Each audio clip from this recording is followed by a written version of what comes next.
नमस्कार दोस्तों, कोलकाता के आरजीकर हॉस्पिटल में 31 साल की ट्रेनी डॉक्टर के साथ जो हेनस क्राइम हुआ उसने पूरे देश की आत्मा को झकझोर दिया है। वेस्ट बंगाल सहित देश के कई इलाकों में प्रोटेस्ट देखने को मिले। डॉक्टर्स ने स्ट्राइक की, प्रोटेस्टर्स के ऊपर कई गुंडे बदमाशों ने हमला किया और अस्पताल में तोड़फोड़ देखने को मिली। पुलिस ने अभी तक 25 लोगों को गिरफ्तार किया है। सबसे ज्यादा सवाल यहां पर उठ रहे हैं ममता बनर्जी के खिलाफ, जो कि सिर्फ वेस्ट बंगाल की चीफ मिनिस्टर ही नहीं बल्कि वेस्ट बंगाल की होम मिनिस्टर और हेल्थ मिनिस्टर भी हैं। एक अजीब बात यह देखने को मिली कि इन्होंने एक प्रोटेस्ट रैली भी निकाली इस इंसिडेंट के बाद, लेकिन सवाल यह कि किसके खिलाफ कोई समझ नहीं पाया। इस घटना का मुख्य आरोपी है संजय रॉय, जो कि वेस्ट बंगाल पुलिस में एक सिविक वॉलंटियर था। पास्ट में इसकी 3 शादी टूट चुकी थी डोमेस्टिक वायलेंस के चलते। पहला सवाल यह कि किस तरीके के आदमी को रिक्रूट किया गया यहां पर सिविक वॉलंटियर बनने के लिए। इसकी डोमेस्टिक वायलेंस की हिस्ट्री को देखकर इसके खिलाफ तो पहले ही पुलिस एक्शन लिया जाना चाहिए था। सीसीटीवी फुटेज, इसके ब्लूटूथ डिवाइस और डीएनए सैंपल्स के आधार पर पुलिस ने इसे गिरफ्तार किया। इसने अपना गुनाह कबूल भी कर लिया है। लेकिन दूसरा सवाल ये, हॉस्पिटल में इसके पास सभी डिपार्टमेंट्स का एक्सेस कैसे था? घटना के कुछ दिन बाद इस केस को सीबीआई को ट्रांसफर करने की डिमांड उठी। सीएम ममता बनर्जी ने इसे भी श्रग ऑफ करने की कोशिश करी, ये कहते हुए कि मुझे तो इससे कोई समस्या नहीं है। अगर अगले कुछ दिनों में पुलिस कुछ नहीं कर पाई तो वो खुद ही इस केस को सीबीआई को ट्रांसफर करने वाली है। कोलकाता हाईकोर्ट ने पुलिस की विश्वसनीयता की कमी जैसे कारणों का हवाला देते हुए मामले को सीबीआई को सौंपने का आदेश दिया। साथ ही साथ हाईकोर्ट ने यह भी याद दिलाया कि किसी केस के सीबीआई को सौंप दिए जाने की डिमांड दिखाती है कि स्टेट पुलिस में लोगों का भरोसा नहीं रहा है और ये होम मिनिस्टर और चीफ मिनिस्टर ममता बनर्जी का एक फेलियर है। यहाँ आता है हमारा तीसरा सवाल, आखिर किस तरह संदीप घोष जैसा आदमी आरजीकर मेडिकल कॉलेज का प्रिंसिपल बना हुआ था? इस पर आरोप है कि ये बहुत ही करप्ट इंसान रहा है। अलेजिडली इसने माफिया की तरह इस मेडिकल कॉलेज को चलाया, लेकिन बार बार इसका ट्रांसफर रुक जाता था। अंदेशा है कि इनके टीएमसी के करीबी होने की वजह से था। इस केस में भी इन पर संगीन आरोप लगे कि कैसे इन्होंने मामले को दबाने की कोशिश करी, इसे एक आत्महत्या दिखाने की कोशिश करी। विक्टिम के पेरेंट्स को कई घंटों तक विक्टिम की बॉडी नहीं दिखाई गई। एफआईआर लिखने में भी देरी हुई और इन्हें जब वहां से हटाया गया उसके बाद भी इन्हें कैलकाटा नेशनल कॉलेज का प्रिंसिपल बना दिया गया। मतलब जो आदमी किसी एक जगह पर होने के लायक नहीं है तो उसे दूसरी जगह ट्रांसफर करने का क्या सेंस बनता है? कैलकाटा हाईकोर्ट ने इसी नॉनसेंस को पॉइंट आउट करते हुए संदीप घोष को एक्सटेंडेड लीव ऑफ एब्सेंस पर भेज दिया। संदीप पर लगे हुए करप्शन चार्जेस की जांच करने के लिए वेस्ट बंगाल सरकार ने एक एसआईटी बनाई है, जिसे 1 महीने में अपनी रिपोर्ट सबमिट करने को कहा गया है। सीबीआई इस पर्टिकुलर केस में उन्हें अब तक 4 बार इंटरोगेट कर चुकी है। देश भर में जब लोगों ने इस केस पर आवाज उठाई तो वर्क प्लेसेस में औरतों की सेफ्टी के लिए वेस्ट बंगाल सरकार ने कुछ इनिशिएटिव्स अनाउंस किए। सुप्रीम कोर्ट ने मामले की सुओ मोटो कॉग्निसेंस ली, कुछ स्ट्रॉन्ग स्टेटमेंट्स दी, जैसे कि संविधान में दी गई इक्वालिटी क्या ही है अगर औरतें अपने वर्क प्लेस में भी सेफ ना हो और उन्हें बेसिक इक्वालिटी डिनाई की जाए। ग्राउंड लेवल चेंजेस आने के लिए देश अब एक और रेप होने का इंतजार नहीं कर सकता। कुछ दिन पहले दोस्तों मैंने इस केस के ऊपर एक पोस्ट लिखी थी और आपसे कहा था उम्मीद है आप लोगों का इंटरेस्ट लूज ना हो जाए इस इशू में। जब तक मेरा ये वीडियो रिलीज होगा शायद आउटरीच खत्म हो चुकी होगी, शायद प्रोटेस्ट रुक चुके होंगे, लेकिन क्या देश में हो रहे हर रोज के करीब 80 रेप केसेस रुक गए होंगे? बिल्कुल भी नहीं। कोलकाता की खबर के बाद आई उत्तराखंड से ये खबर, एक नर्स के साथ भी ऐसा ही हादसा हुआ। इस केस में बस ड्राइवर और बस कंडक्टर शामिल थे। बेंगलुरु में 21 साल की कॉलेज स्टूडेंट पार्टी से घर जा रही थी और उसके साथ भी ये देखने को मिला। महाराष्ट्र के बदलापुर इलाके में एक स्कूल के क्लीनिंग स्टाफ द्वारा 3 और 4 साल की 2 छोटी लड़कियों का सेक्सुअल अब्यूज किए जाने की खबर आई। सैकड़ों एजिटेटेड पेरेंट्स ने रेलवे स्टेशन पर ब्लॉकेड किया। इन सारी खबरों को देखकर आपको लगे कि पिछले 8-10 दिनों में कुछ ज्यादा ही रेप्स होने लगे हैं पूरे देश भर में, लेकिन ये बात सच नहीं है। रेप्स हर रोज हो रहे हैं, लेकिन रिपोर्टिंग हर रोज नहीं हो रही। आउटरीच और प्रोटेस्ट हर रोज नहीं हो रहे। देश में लार्ज स्केल प्रोटेस्ट सबसे पहले शायद 2012 में हुए थे निर्भया केस के बाद, फिर 2019 में जब हैदराबाद में 26 साल की एक वेटनरी डॉक्टर का रेप और मर्डर हुआ, फिर 2020 में लोगों ने आउटरीच की हाथरस केस को लेकर, जहां 19 साल की दलित लड़की के साथ यही हुआ, और अब 2024 में कोलकाता में यह केस हुआ। पिछले 12 सालों में 4 बार आउटरीच और प्रोटेस्ट। शायद मैं कुछ 2-3 केसेस भूल रहा हूंगा, लेकिन मोटे मोटे तौर पर 7-8 बार से ज्यादा आउटरीच और प्रोटेस्ट हमें देखने को नहीं मिला है। और ऐसा नहीं है कि आउटरीच करने में कुछ गलत हो, कुछ भी ऐसा सुनकर आउटरीच महसूस करना एक नेचुरल इमोशन है।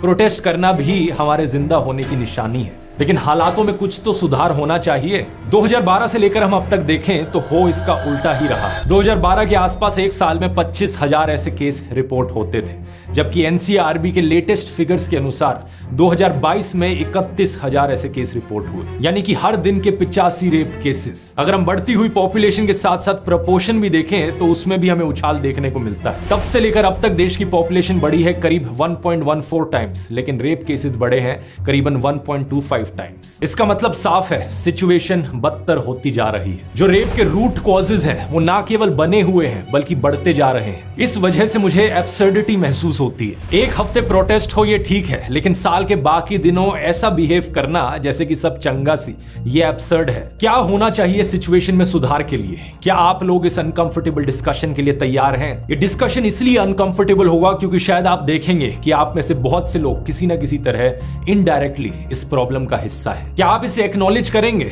मुझे नहीं पता, क्योंकि वीरदास ने बस इतना ही कहा था कि हम टू इंडिया में जी रहे हैं। एक तरफ हमारे देश में औरतों की पूजा करी जाती है और दूसरी तरफ उनके साथ ऐसे हेनस क्राइम्स होते हैं। बात गलत तो नहीं थी, लेकिन लोगों को बुरा लग गया। इसी तरह निर्भया केस के बाद लेस्ली एडविन की एक डॉक्यूमेंट्री आई थी, इंडियाज डॉटर। ये इतनी पावरफुल और थॉट प्रोवोकिंग डॉक्यूमेंट्री थी कि देश के हर एक स्कूल में इसे 10th क्लास के बच्चों को दिखाया जाना चाहिए था। लेकिन हमारे देश में लोग अनकंफर्टेबल हुए और इस डॉक्यूमेंट्री पर बैन लगा दिया गया। कहा गया कि इससे इंडिया की इंटरनेशनल इमेज खराब होगी। आज की डिस्कशन के बाद भी आपको इसी तरीके से अनकंफर्टेबल लग सकता है, लेकिन अगर आप जेन्युइनली कंसर्न्ड हो इस मुद्दे को लेकर तो वीडियो को आखिर तक देखना और जो स्टेप्स हम डिस्कस करेंगे सॉल्यूशन के लिए, उस सॉल्यूशन का हिस्सा भी बनना।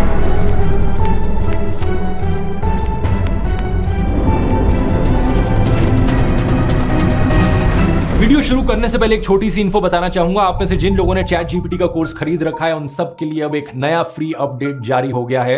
2 घंटे से ज्यादा के नए लेसन्स ऐड किए जा चुके हैं इस कोर्स में, और इन नए लेसन्स में मैंने ना सिर्फ चैट जीपीटी बल्कि परप्लेक्सिटी जैसे नए सॉफ्टवेयर्स भी सिखाए हैं। जिन्होंने कोर्स ले रखा है उनके लिए कंप्लीटली फ्री अपडेट, आपको कुछ नहीं करना, जाके आप ऑनलाइन बस लॉग इन करके देख सकते हैं नए लेसन्स। और जिन्होंने अभी तक नहीं लिया है उनके लिए अभी भी मौका है। गेट 41 कूपन कोड यूज कीजिए, 41% ऑफ मिलेगा। अभी भी 500 लोग आप में से इस कूपन को यूज कर सकते हैं। इसका लिंक नीचे डिस्क्रिप्शन में मिल जाएगा या फिर आप इस QR कोड को स्कैन कर सकते हैं। हालांकि टोटल कंटेंट अब 8 घंटे से ज्यादा का हो चुका है इस कोर्स में, लेकिन और भी ऐसे फ्री अपडेट्स फ्यूचर में आते रहेंगे अभी के लिए। इस वीडियो की शुरुआत करते हैं एक बड़े सिंपल से सवाल से, क्या रेप गलत है?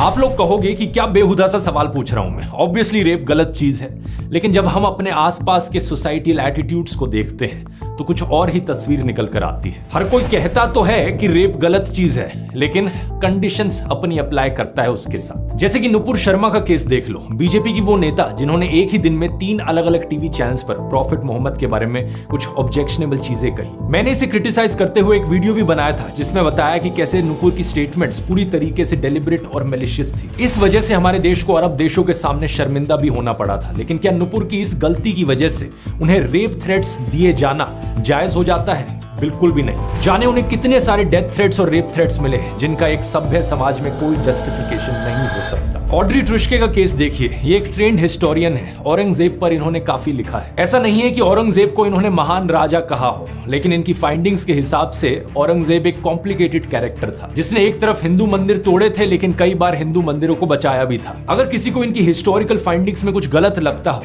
तो इनके साथ आर्ग्यू कर सकता है, इनके खिलाफ एविडेंस दे सकता है, लेकिन नहीं, लोग क्या देते हैं? डेथ थ्रेट्स और रेप थ्रेट्स। इंदिरा जयसिंह का केस देख लीजिए, famous human rights lawyer, gender equality के लिए बहुत से लैंडमार्क केसेस में ये अपीयर हुई हैं। जब निर्भया के रेपिस्ट को फांसी की सजा मिलने वाली थी तो इन्होंने कैपिटल पनिशमेंट के खिलाफ बयान दिया। कॉन्टेक्स्ट के लिए बता दूं, दुनिया के 112 देशों में डेथ पेनल्टी को खत्म किया जा चुका है। फिर भी शायद ये आर्ग्यू किया जा सकता है कि इंदिरा जयसिंह का बयान इल टाइम्ड था, रॉन्गली वर्डेड था, या निर्भया के पेरेंट्स से ऐसी कोई अपील करना गलत था। हम डेथ पेनल्टी पर उनके विचारों से असहमत हो सकते हैं, लेकिन कंगना रनौत ने क्या कहा? उनको रेपिस्ट सिंपैथाइजर कह डाला। इतना ही नहीं, उनको रेपिस्ट के साथ जेल में रखने की भी बात कर डाली। उस लेडी को उन लड़कों के साथ 4 दिन जेल में रखो। जिनको बड़ी दया आती है, और ऐसी ही औरतों की कोख से ऐसे निकलते हैं दहशी दरिंदे। इसी पॉलिटिकल ओपिनियन या पॉलिटिकल सपोर्ट में बेवकूफ बनकर ही ऐसा होता है कि बिल्किस बानो के कॉन्विक्टेड रेपिस्ट को रिलीज करवा दिया जाता है। ऐसे दरिंदों को मिठाई खिलाई जाती है, संस्कारी ब्राह्मण कहा जाता है और लोग आउटरेज नहीं करते। प्रज्वल रेवन्ना, जिसके बारे में 2500 से ज्यादा औरतों के यौन शोषण की रिपोर्ट आई, लेकिन बहुत से लोग चुप रहे। कॉन्विक्टेड रेपिस्ट गुरमीत राम रहीम को बार बार पैरोल दी जाती है इलेक्शन से पहले। जो इसके अंधभक्त हैं वो कहते हैं हाँ, रेप करना गलत तो है और हमारे बाबा कॉन्विक्ट भी हुए हैं, लेकिन फिर भी हम इस बात को इग्नोर करके बाबा जिसे कहेंगे हम उसको वोट करेंगे। बृजभूषण सिंह, कुलदीप सेंगर और कठुआ केस के रेपिस्ट के फेवर में तो रैलियां निकाली जाती हैं, और जो बीजेपी नेता चौधरी लाल सिंह रेप अक्यूज के सपोर्ट में रैली निकाल रहा था, फिर उसे कांग्रेस में शामिल कर दिया गया और चुनाव की टिकट भी दी गई। इसलिए मैं कहता हूं, सोशल मीडिया पर कहता हर कोई है कि रेप गलत है, लेकिन जब बात रेपिस्ट को सपोर्ट करने की आती है, अपने पॉलिटिकल ओपिनियन की आती है और खुद की विचारों की आती है, तो लोग यहां पर कंडीशंस अप्लाई कर देते हैं। अरे अगर आपको किसी की बात ठीक नहीं लगती तो आप उन्हें क्रिटिसाइज कर सकते हो, अगर उन्होंने कुछ इलीगल किया है तो आप पुलिस रिपोर्ट कर सकते हो, लेकिन रेप गलत है, फुल स्टॉप। रेप थ्रेट गलत है, फुल स्टॉप। लेकिन प्रॉब्लम यह है कि लोगों की अगर मगर चलती रहती है, और बात यहां सिर्फ सोशियो पॉलिटिकल ओपिनियन तक सीमित नहीं है, बल्कि लोगों के बहुत सारे दूसरे प्रोविजंस में भी कंडीशंस अप्लाई होती है। हाथरस के केस में सुधीर चौधरी ने जी न्यूज पर कहा कि विक्टिम के अक्यूज के साथ प्रेम संबंध थे। इसको साबित करने के लिए गांव के एक शख्स के साथ इंटरव्यू भी लिया। हमारी इन्वेस्टिगेशन के अनुसार पीड़िता और मुख्य आरोपी, जिसका नाम है संदीप, इनके बीच पुरानी जान पहचान थी, प्रेम संबंध था। न्यूज 18 की रिपोर्टर अनामिका 45 मिनट के शो में चिल्लाती रही कि विक्टिम के घर के एक फोन से अक्यूज के नंबर पर 104 कॉल हैं। घंटों तक इनकी बात हुई थी, हम आप तक सच पहुंचा रहे हैं। इस पे घंटों बात हुई है और 104 बार बात हुई है। हम सच को सामने लाते हैं। न्यूज 18 जहां पहुंचता है वहां सच बोलता है, सच। अर्नब गोस्वामी ने तो ये तक कह दिया कि यहाँ कोई रेप नहीं हुआ था, ये सब मनोहर कहानी है। बीजेपी नेता और हरियाणा के फॉर्मर मुख्यमंत्री मनोहर लाल खट्टर ने भी कुछ ऐसा ही कहा था कि 80 से 90% मामलों में अक्यूज्ड और विक्टिम एक दूसरे के परिचित होते हैं। उनमें झगड़ा हो जाता है तो लड़की रेप का इल्जाम लगा देती है। इसी तरह की इनसेंसिटिव स्टेटमेंट्स हमें वेस्ट बंगाल सीएम ममता बनर्जी से भी सुनने को मिली है, जैसे कि 2022 का नाडिया रेप केस, जहां एक 14 साल की बच्ची विक्टिम थी। उस पर उन्होंने कहा कि लड़की का लड़के के साथ लव अफेयर था। इस तरीके की बातों को डिबंक करने में भी ऑकवर्ड सा महसूस होता है। क्या ये चीज भी अब इनको समझानी पड़ेगी कि प्यार में होने का मतलब रेप का लाइसेंस नहीं होता। बात बड़ी सिंपल है, रेप यानी जबरदस्ती, रेप यानी किसी की फ्रीडम का वायलेशन। कोई कितना भी एक दूसरे के साथ प्यार में क्यों ना हो, दोनों पार्टनर्स का कंसेंट यहां पर जरूरी होता है। कंसेंट मतलब सहमति, लड़की की सहमति होनी जरूरी है। और दूसरी बात यह कि ये कंसेंट रिवर्सेबल होता है, यानी कि लड़का या लड़की जब चाहे अपना कंसेंट वापस ले सकते हैं। अपना कंसेंट विड्रॉ करने का हर किसी को अधिकार है हर समय। तीसरी चीज, जिस केस की ममता बनर्जी ने बात की, वो तो विक्टिम एक माइनर थी, और माइनर के केसेस में तो कंसेंट को कंसेंट भी नहीं माना जाता। पहले ये उम्र 16 साल होती थी, लेकिन 2012 के पॉक्सो एक्ट के अंतर्गत इस उम्र को 18 साल कर दिया गया। अब पहला हो गया यहां पर लोगों का सोशियो पॉलिटिकल ओपिनियन, दूसरा हो गया लव अफेयर, किसी के साथ प्यार में होना, तीसरी इफ एंड बट कंडीशन आती है लोगों की कि लड़की इतनी रात को बाहर क्या कर रही थी। गोवा के 2 माइनर्स के साथ रेप हुआ तो बीजेपी नेता और गोवा के चीफ मिनिस्टर प्रमोद सावंत ने कहा कि लड़कियां रात को बाहर क्यों थी। झारखंड में एक आदिवासी लड़की के साथ रेप और मर्डर हुआ तो झारखंड मुक्ति मोर्चा के एक एमएलए ने भी ऐसा ही कहा। विक्टिम्स के माँ बाप पर दोष डालते हुए कहा कि वो अपनी बेटियों को शाम के बाद घर से बाहर क्यों निकलने देते। दिलचस्प बात पता है क्या है, निर्भया के एक रेपिस्ट मुकेश सिंह की भी ऐसी ही सोच थी। उसने कहा था कि अगर लड़की रात को घर से बाहर निकलती है, गलत कपड़े पहनती है, तो रेप के लिए वो जिम्मेदार है।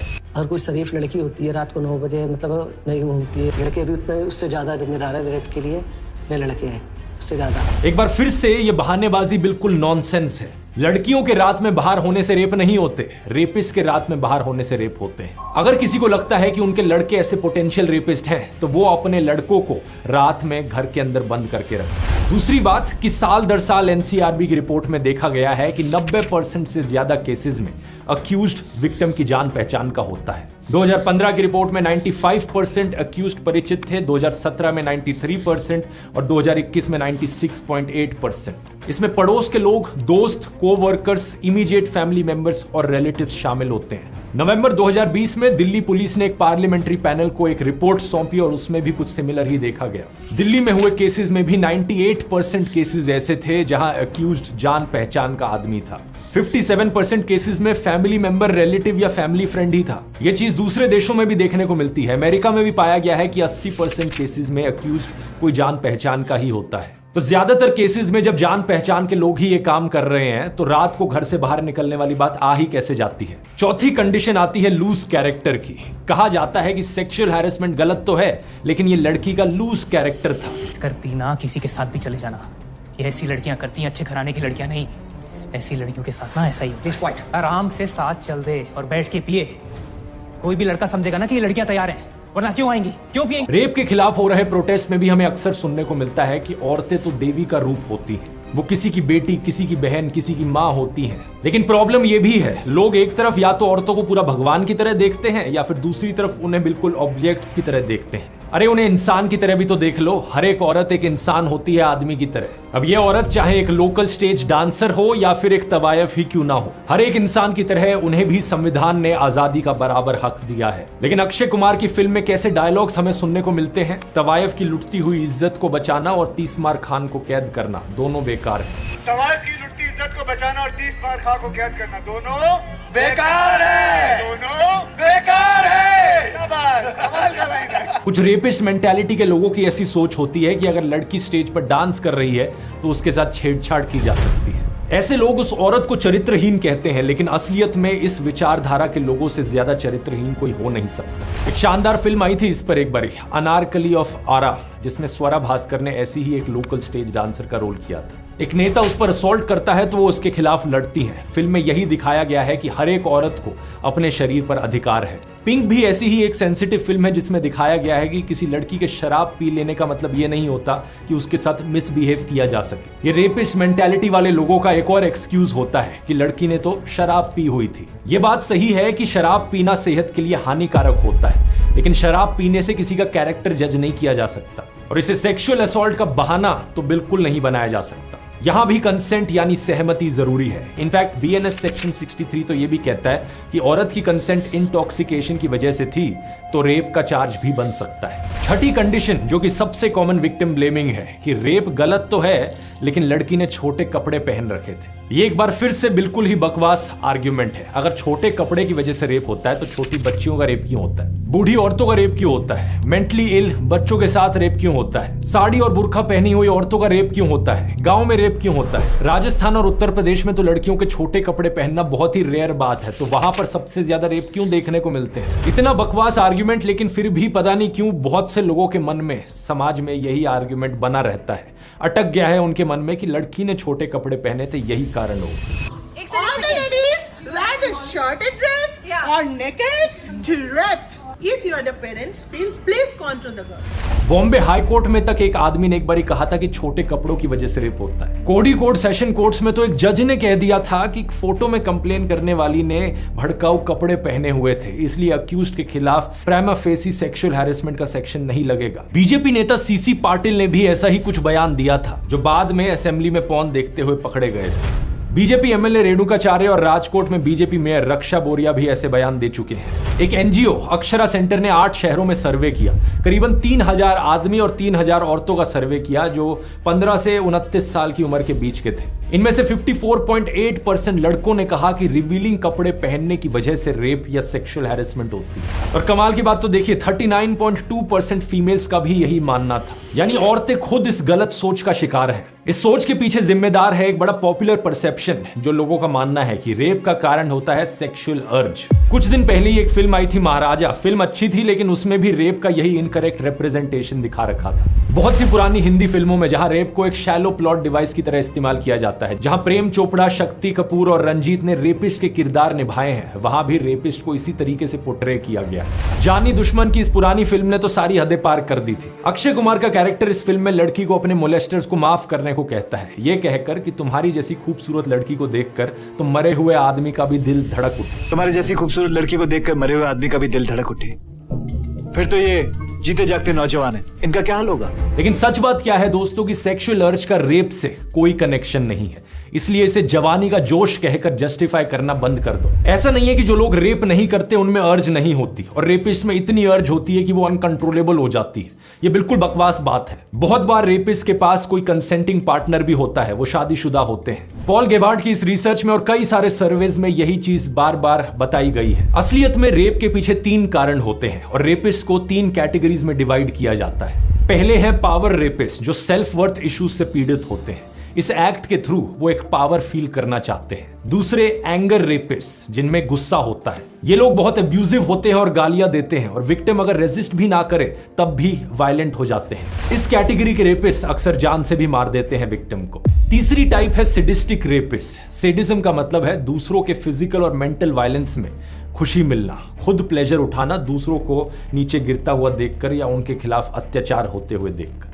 ऐसे रेपिस्ट अक्सर विक्टिम्स को लंबे समय तक टॉर्चर करते रहते हैं। लेकिन एक सवाल यहां पर यह उठेगा कि ये कंट्रोल करने की जो इविल डिजायर है, ये गुस्सा और या सैडिज्म जो है, ये आता कहां से है? कई बार डिस्कशंस में देखा जाता है कि अपना गुस्सा जाहिर करने के लिए लोग रेपिस्ट को मेंटली इल या दिमागी रूप से बीमार कह देते हैं। ऐसा कंपैरिजन करना गलत है, क्योंकि हम मेंटल इलनेस को स्टिग्मेटाइज कर रहे होते हैं। कुछ रेपिस्ट की मेंटल इलनेस की हिस्ट्री जरूर हो सकती है, लेकिन ऐसा नहीं है कि सभी रेपिस्ट मेंटली इल होते हैं। ये लोग सिंपली दरिंदे होते हैं। इन्हें आप शैतान, हैवान, ईवल कुछ भी कह सकते हो। लेकिन अगला सवाल आपके मन में आएगा कि कुछ लोग ऐसे क्यों बनते हैं? इसके पीछे भी तो कुछ रूट कॉजेज होंगे ना। एक इस रिसर्च को देखिए। ये रिसर्च करी गई थी 269 ऑफेंडर्स पर, जिनमें रेपिस्ट शामिल थे। बहुत सारे कॉजेज आइडेंटिफाई किए गए। उनके बचपन में उनके साथ हुआ चाइल्ड अब्यूज, 10 साल की उम्र से पहले ही पोर्नोग्राफी का exposure, physical abuse, parental violence, emotional abuse, animals के प्रति क्रूअल्टी दिखाना, बचपन में ही वायलेंट फिल्में या फिर मीडिया का एक्सपोजर होना, पेरेंट्स से दूर हटकर रहने वाला या एंजाइटी से भरा हुआ रिलेशन।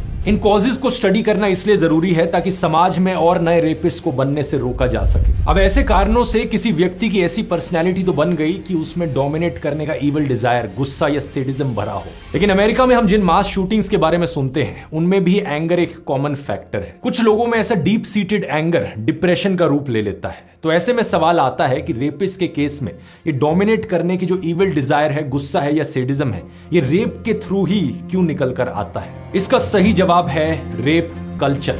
दुनिया भर में इस शब्द का इस्तेमाल होता है उस मास मीडिया, उन सोसाइटियल एटीट्यूड्स और ट्रेडिशंस को डिनोट करने के लिए जो रेप को ट्रिवियलाइज या नॉर्मलाइज करते हैं। जैसे कि कमबख्त इश्क फिल्म में करीना कपूर कहती हैं कि तुम क्या मेरा मुंह बंद कराओगे, तो अक्षय कुमार का किरदार उन्हें जबरदस्ती किस कर लेता है। ये सब कॉमेडी के नाम पर होता है। ऐसी ही so called comedy Kabir Singh film में भी देखी जाती है, जहां पर लीड कैरेक्टर एक लड़की को नाइफ पॉइंट पर रखकर मोलेस्ट करता है। लुइस सीके, जॉर्ज कार्लिन और नॉम मैकडोनल्ड जैसे कई सारे famous stand up comedians rape के बारे में ऐसे जोक्स करते हुए देखे गए हैं। और इंडियन स्टैंड अप कॉमेडी में भी गालियों की भरमार है। ना केवल मेल बल्कि फीमेल स्टैंड अप कॉमेडियंस भी ऐसी मां बहन की गालियां देती हैं जो सेक्सुअल वायलेंस को नॉर्मलाइज करती हैं। दोस्तों के साथ कैजुअल कॉन्वर्सेशंस में भी कई सारे लोग ऐसी गालियों का इस्तेमाल करते हैं जो कि आम बात बन गई है। कुछ लोग ये गुस्से में करते हैं तो कुछ लोग मजाक में करते हैं, लेकिन ये सब करने से रेप कल्चर नॉर्मलाइज होता है। इसी को ही कहते हैं रेप की नॉर्मलाइजेशन, जहां आपको रेप जोक्स पर हंसी आती है। रेप वीडियो देखने में या रेप थ्रेट्स देने में गिल्टी महसूस नहीं होता। साइकोलॉजिस्ट मधुमिता पांडे ने तिहाड़ जेल में बंद 122 कन्विक्टेड रेपिस्ट और साथ ही 65 कन्विक्टेड मर्डरर्स से बात की। उन्होंने एक साफ अंतर देखा मर्डरर्स और रेपिस्ट में।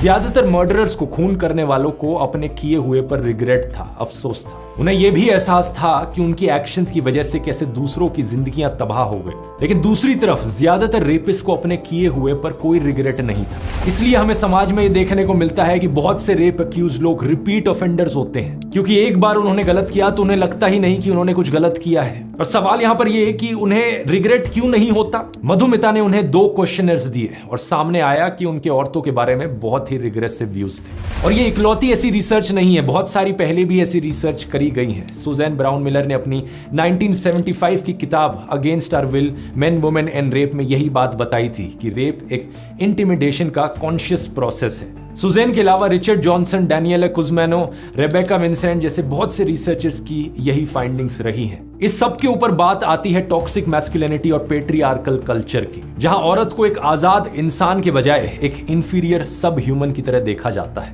उसके ऊपर ना जाने कितनी रिस्ट्रिक्शंस लगाई जाती हैं कि ये मत पहनो, बाहर मत जाओ, ज्यादा खुलकर मत हंसो। एक औरत को अक्सर एक ऑब्जेक्ट की तरह भी देखा जाता है। रणबीर कपूर की एक cringe worthy ad, score more with X blast, वही मानसिकता दर्शाती है कि लड़कियां तो एक ऑब्जेक्ट है। करीना कपूर का एक गाना, तंदूरी मुर्गी हूं यार, गटका ले मुझे अल्कोहल से, आप पटा ले मुझे मिस्ड कॉल से। बादशाह का गाना, मैं वो हूं जिसके बारे में चेतावनी देती होगी तेरी माँ। यानी आप ऐसे असॉल्टर्स को ग्लैमराइज कर रहे हो, टॉक्सिक मैस्कुलिनिटी को स्टाइलाइज करके दिखाया जा रहा है फिल्मों में और गानों में।